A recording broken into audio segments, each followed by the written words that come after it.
morning, guys. Grabe, ang aga-aga pa. Not even 8 o'clock. And I'm off to the grocery dahil kagabi nakauwi si daddy mga magto 2 o'clock or 2 plus I think. So obviously di ako nakapag-grocery kagabi, and then yeah, so papasok siya ngayon sa Friday daw, hindi siya papasok. I-offset niya yung overtime niya. So yun, napuwit ako, sa tulog, alas 4, tapos 7 o'clock gising na ako, or 7:30 gising na ako. Ilang oras lang tulog ko today. I need my nap time later. Anyways, ayun, kaya kasi, alam nyo ba, hindi ko pala nakakwento sa inyo yung I've been having problems. Wait lang, sa phone ko, wait. Diba, first of all, yung pag-charge niya, matagal na nangyari yun eh. Mga 1 week plus na yata yung ayaw niya na mag-charge, diba, sa outlet, sa laptop, okay. And then, ng Sunday ng madaling araw yun, nag-upgrade ako sa iOS 10 kasi yung kapatid ko na-encourage ako dahil ang cute nga daw ng iMessage. So, in-upgrade ko. Tapos, nung gabi, nung mag-import na ako ng clips from my phone to iMovie sa laptop, hindi na nare-recognize yung phone ko. Usually, pagka in-open mo yung iMovie, automatic mag-open siya ng new window, tapos mag-create na siya ng bagong file para ma-import yung clip. So, ayaw. So, tinry ko sa iPhoto. Yung iPhoto, okay. So, okay siya sa iPhoto. Sunday, Monday, nade-detect siya ng iPhoto. Kagabi, Tuesday, ayaw.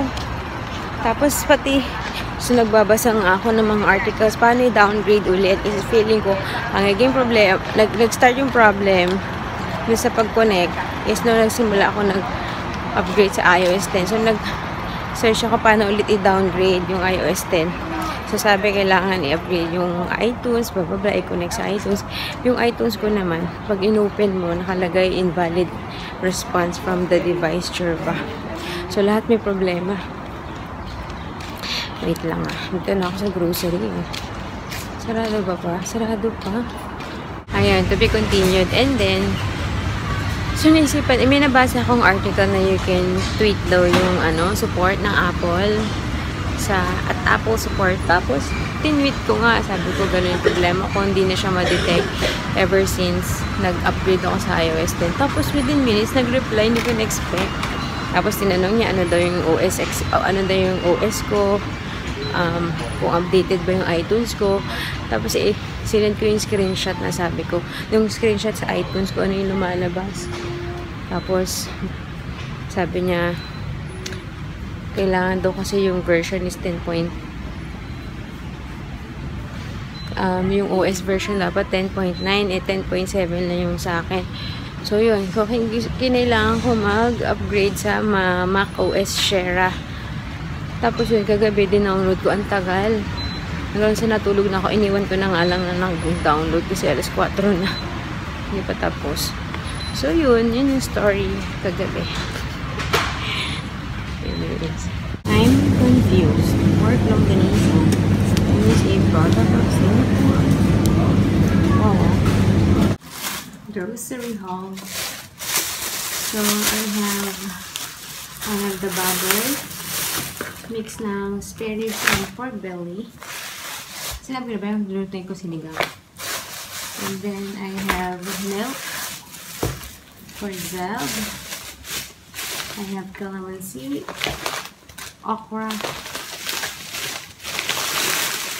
baby spinach, and french fries.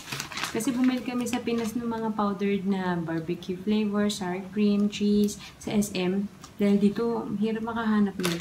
So, sabi ko, perfect for french fries and popcorn. Calamansi. Ay, calamansi.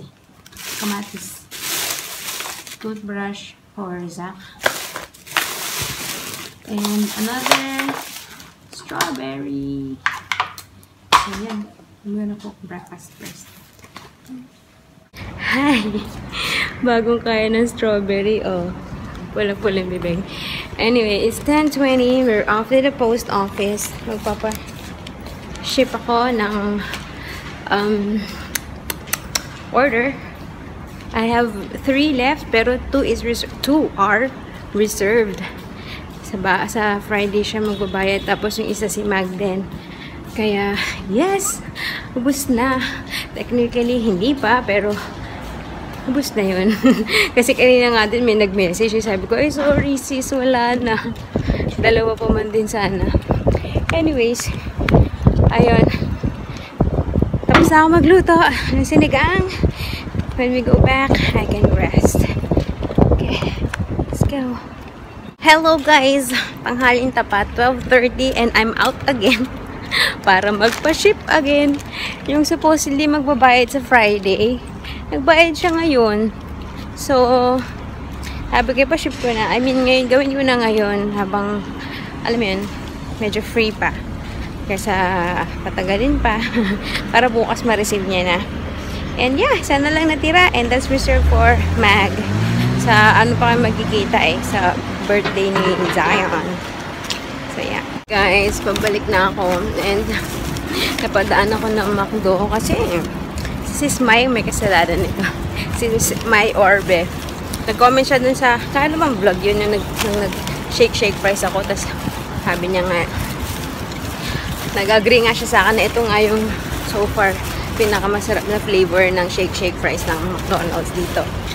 Tapos yun, napaisip ko. Tapos napakrave ako. So, mostly fries and drinks lang bibilin ko. Kaso, $1.20 may meal na kami kasama ng McChicken, fries and drinks. So, nag-meal na ako. Actually, hindi pa ako kumakain. Nung pinakain ko sila Zeb, sumubo ako siguro 2-3 beses. Kasi yung baboy, kumuha ako ng baboy sa sinigang. Parang hindi pa kaya ni Zeb. Kaya puro gulay lang binigay ko. So, ako kumain ng baboy. Ang dami nila nakain, in fairness. Nakatatlong balik ako. Tapos, ayun. Tapos, parang naumay ako na kanina nagluto ako, kakatikim ko. Tapos, nung kanina kumain ako. Yes, trying to justify ang aking purchase ng McDonald's. Anyway, let's go. Alam nyo guys, na-realize ko. Kanina nga palang umaga, bumili ako ng french fries. Diba? Sinabi ko pa, meron kami mga flavor, sour cream, barbecue, cheese. Ano pa yun? Although kasi gusto ko madalian para makain ako agad. Anyway, it's 1:10 pa lang naman. Naubos ko na yung fries.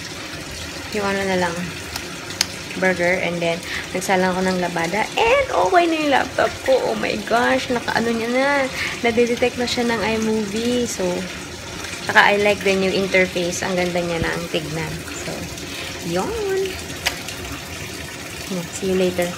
Magna-nap time na kami. I'll see you after nap time. Somebody's up. 4:30 guys, hindi ako nag-nap. No nap time for mommy dahil I took advantage kasi nga nagsalang din ako ng labada, diba? So, yun. Tapos, naglinis na ako ng kwarto kasi it's been a long time. Gusto namin maglinis ang room pagka weekend. Kasi sabi ko, weekend, para dyan si daddy, ganyan-ganyan. Nagdumaan ng weekend, hindi makapaglinis. Ngayon, so habang tulog sila, yun na lang may gagawin ko, change ng bedsheet. Kasi syempre, hindi ko ma-change dahil natutulog sila.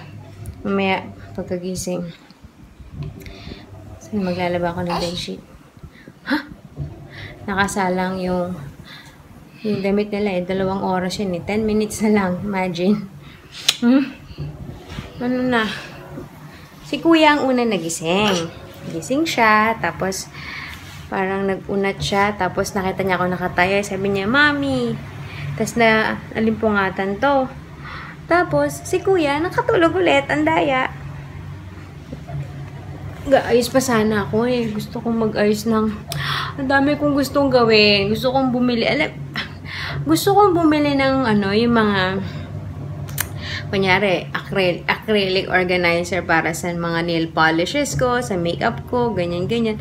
Ang kaso nga, pagka, di ba, si daddy ay sinumpong na, ayoko na, gusto na mag-resign, uwi na tayo sa Pinas. Ang dami masyadong, ang daming iuwi masyado. Tsaka bulky yung mga, diba, yung mga organizer, ganun. Gusto ko rin dapat bumili nung, yung nakikita nyo kay It's Judy Time, yung lagayan nila ng laruan, yung, sa IKEA yun eh, yung parang layer-layer siya na may mga ibang color ng bins. Gusto kong gawin yon kasi nga, ang dami ng laruan. Too much. Kaso, dirty yan. You want water? Let's get your water. Rico. Ang kaso, yun pa nga, diba? Pagka naman, although pwedeng ibenta, pero pa din. And then, yeah. Ang hangin, ang sarap. Ganda lighting, oh. Pwede mag-film. Hi guys! Welcome back to my channel. Blah, blah, blah. Sit down. So, yun. Gusto ko mag-organize, kaso nakahinayang. Tapos yung mga, kasi yung Montessori way, churva, usually yon may shelves talaga. Hindi usually, ang talaga doon is may shelves, tapos may iba-ibang, kumbaga isang tray for art, isang tray for language, isang tray for ganyan-ganyan. So, gusto kong gawin yun. Kaso, again, maliban sa hindi ko alam kung saan ko ilalagay. Yeah. Mahirap pagka biglang umuwi kami, ganyan ba, hindi naman natin masabi. You want to play there? You want to play? No? Say yes. Yes. Say yes. Tapos yung box doon, yung nakikita niya yung box na puti. Nandiyan lahat ng mga materials ko, di ba? Lahat ng materials na ginagamit ko, mga pinagbibili ko sa Daiso, ganun. Gusto ko din siyang i-organize. Kaso, hindi kasi siya pwede naka-expose kasi pag nakita ni Vince, pag nakita ni Zeb yan na naka-expose, siyempre kakalikutin. So, gusto kong, hindi ko alam kung paano ko siya gustong ayusin, pero gusto ko siyang i-tray, ganun. Gusto ko yung parang, hindi ko alam. Yung mga makeup ko nga eh, diba, nakahiwalay. Meron ako isang pouch ng mga lipstick, tapos nakahiwalay yung brushes ko nakalagay sa isang box. Tapos nandun sila sa lahat sa cabinet. Kasi wala nang space sa yung parang vanity namin. Wala nang space. Hoy, what do you want? Tumayo. So yeah, hindi ko ma-organize yung aking makeup. Mashish? Gusto ko din ng lipstick organizer eh. Gusto ko lang sila makita naka-display. Pero yun, ang problema, saan ko sila i-display? Tapos, pag nakita nila Zeb, ito ni Zach, naka-display dyan, yare. Anyways, ang ganda mag-film dito. Dito naman talaga ako nag-film before eh. Pero parang feeling ko, pag naka-DSLR ako, sobra ako nawa-wash out. Sobrang liwanag. Pero pag sa cellphone, parang mas okay pa eh. Yes! Mag-film tayo, Zach.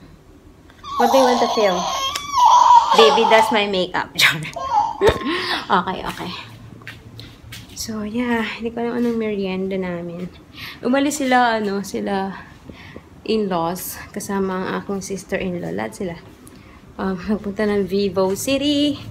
I think they're gonna buy hindi pa naman sila uuwi ng Pinas eh. Ewan ko bakit bibili na sila ng pangpasalubong na Which one? Na yung salted egg chips, churva, yung ganito. This one. So, bibili daw sila. Anywho, yeah. Ang dami pang dada. Laters. Okay guys, we are gonna do an activity today na nakita ko sa fellow mommy friend ko sa Facebook. I'm gonna show you. Wait. Gusto ko na i-film kasi to before ko ipakita kay Zeb kasi for sure, pag nakita niya na, hindi ko na ma-film. So, wait. So, we have a plate here. May konting milk. Just enough to cover yung, cover yung plate. And then, food coloring. And on this side, we have cotton buds na meron dyaang dishwashing soap or liquid. So, they call it Milk Magic. You'll see or you'll find out. Ako, siguro, ako kasi first time ko siyang nakita. Tapos, wait. Ayan, first time ko siyang nakita. Nung nakita ko dun sa mommy friend ko, yung video kasi yun, di nagtanong nga kami kung paano gawin, ganyan. Tapos, ginugol ko, sinerge ko din sa Pinterest. Pero hindi ganun karami. Yung may ganitong, hindi ganun karami. So, yung isang basta nakita ko sa Pinterest, Milk Magic yung tawag. So, yeah, we will have Zeb try this out. And, nakakatuwa. Nakakaliw yung magiging result. Wait. Excited. Wait. Be careful, Zeb. Wait a minute.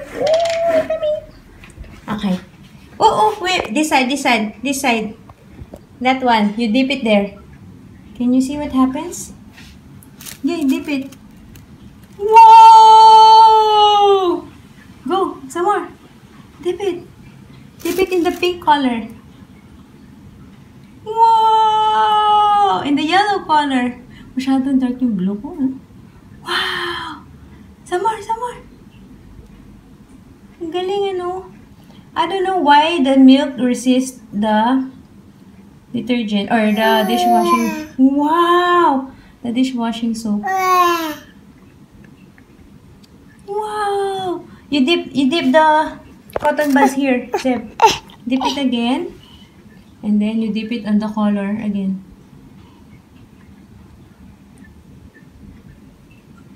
Go. Uh-oh. Zach wants to join. Yeah. Go. No. Zach might eat it. Dip in the color pink.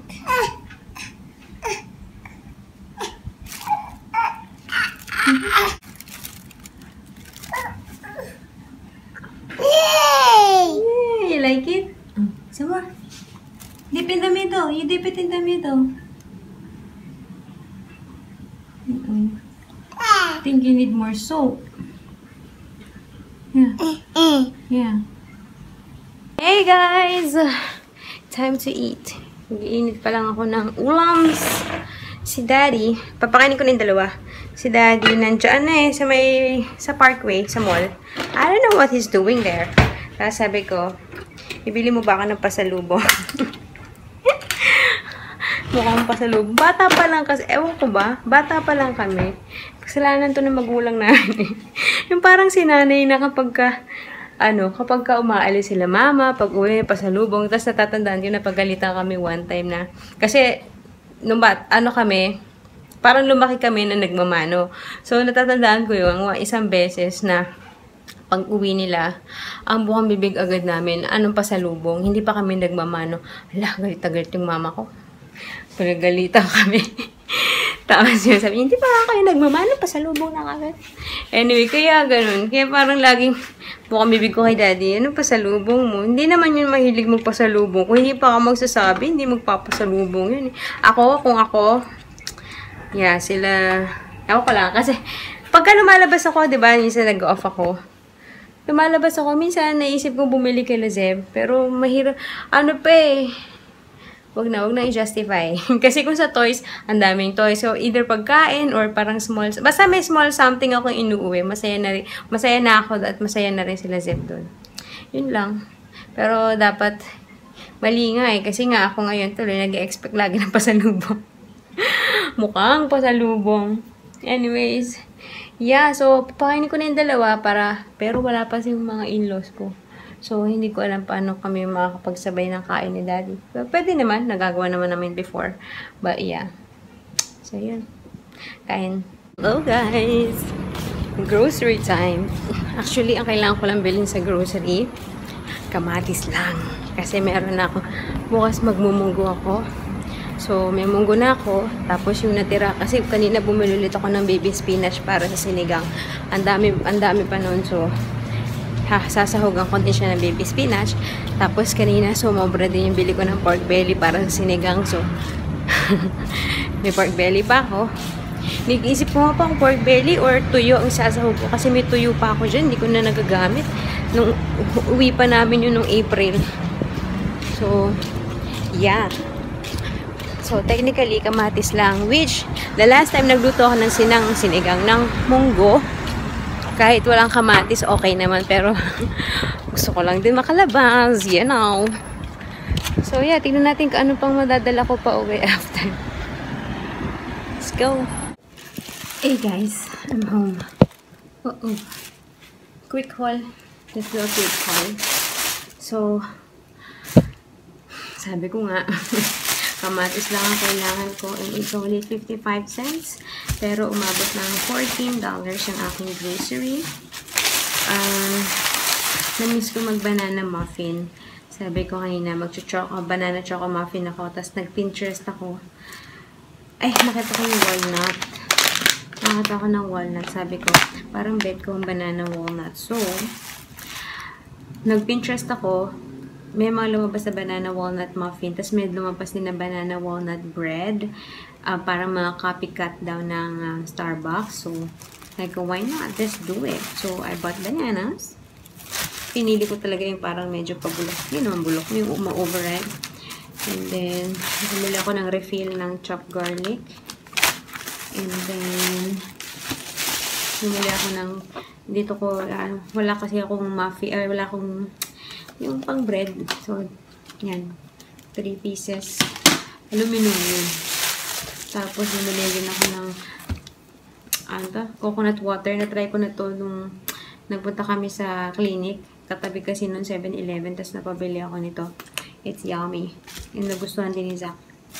Tapos, bumili rin ako ng not so healthy. Ito, na-miss ko na. Kasi, you know what? Ito din, no? Nakita ko dito sa 7-Eleven. Ang tagal ko na itong gustong i-try. Yung Whole Garden na rose. Rose flavor. Ang sarap. Tapos, ang cute niya liit, oh. Matabi pa talaga yung bote. Ang sarap niya. Parang di siya lasang beer. Eh, wala niyan. Kumbaga, walang ganyang size doon sa grocery. Meron lang yung 4 or 6 ba yun na bote. Hindi ko naman kailangan yun. So, sabi ko, bumili ako nito yung parang kalishandy. So, yeah. And I'm planning na i-bake na siya tonight, yung banana muffin. Banana walnut muffin kasi it takes 50 to 75 minutes. Eh, gusto ko makapagbaon si daddy. So, syempre, kailangan ko gumising na maaga para dito. Ayoko naman. So, baka gawin ko lang siya tonight. Anyways, yun lang. I'm gonna say goodnight na I think lights out na sa kwarto. So, yeah, thank you for watching, guys. We'll see you tomorrow. Bye. Sing pa pala. Say goodnight na. Salita ka naman, uy. Say goodnight. Say bye. Flying kiss. Zam, say bye. Bye. Flying kiss. Good night.